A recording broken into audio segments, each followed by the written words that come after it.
If they're starting to sound desperate, that's because they are.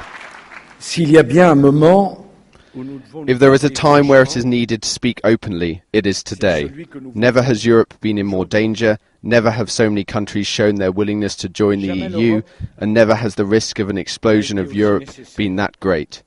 Europe is faced with an extremely dangerous situation. What I expect from all heads of state and government is that they don't come saying what they cannot do, but what they will do for Europe.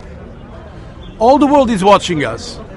But the truth is, there are plenty of people who can now conceive of the euro breaking up. Fear has stalked the markets for the best part of 6 months, and almost everyone agrees that time is running out. Indeed, this summit is almost certainly the last chance to save the euro and the rest of us from a severe recession, perhaps even a depression.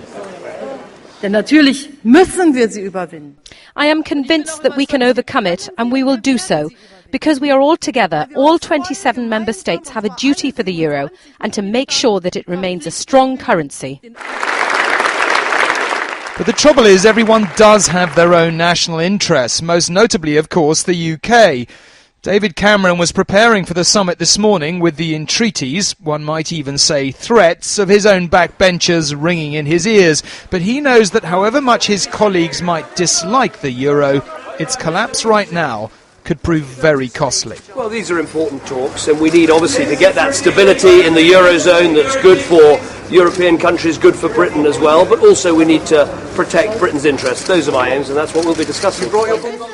Mr. Cameron has a poor hand to play here. He represents an increasingly sceptical people, but will not want to be seen to veto a treaty designed to prevent the world plunging into crisis.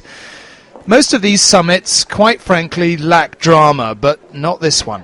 Many feel this could be the Euro's last supper, but the continent's leaders, dining here tonight, have one last chance to convince the world it isn't so.